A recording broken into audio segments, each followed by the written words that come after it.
जो आज मी टायटल दिलं आहे व्हिडिओला, death of democracy in Maharashtra. संविधानाची हत्या झालेली आहे. आता तुम्ही बघू शकता, महानगरपालिकेच्या निवडणुका आहेत.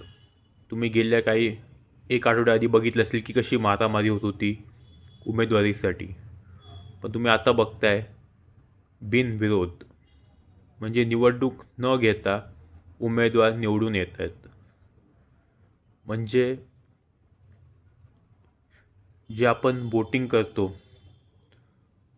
जे जनतेला मत देण्याचा जो अधिकार आहे, त्याच्यावरच घाव आहे हा. आणि हुकुमशाही ही महाराष्ट्रात चालू झाली आहे. आता बघा, किती 60 नगरसेवक आधी बिनविरोध निवडून येत आहेत सगळ्या महानगरपालिकेतून.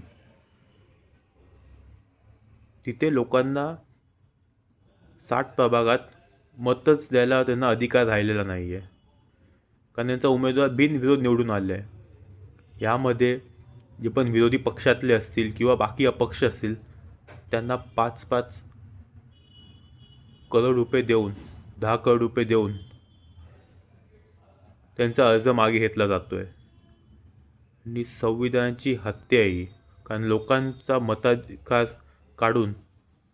बघा तुम्ही, 60 प्रभागात लोक बाहेर जाऊन मतच देऊ नाही शकणार, कारण ती बिनविरोध झालेली आहे. आता निवडणूक आयोगाने काहीतरी निर्णय घ्यावा. निवडणूक आयोग सांगते की जास्तीत जास्त लोकांनी मतदान करावं. पण जर का ही परिस्थिती असेल, आणि खास करून कल्याण, डोंबिवली, ठाण्यामध्ये, जिथे सत्तेचे हे भाजपचे अध्यक्ष रवींद्र चव्हाण येतात कल्याण डोंबिवलीतून, आणि ठाण्यातून उपमुख्यमंत्री आहेत. सत्तेचा एवढा गैरवापर चाललेला आहे. मला वाटतं ही शेवटची निवडणूक असावी. त्यानंतर निवडणूक होतील की नाही होतील काय सांगू शकत नाही. म्हणून यावेळी आपल्याला मतदान करून या सरकार विरोधात आवाज उचलायलाच लागेल. जय हिंद, जय महाराष्ट्र.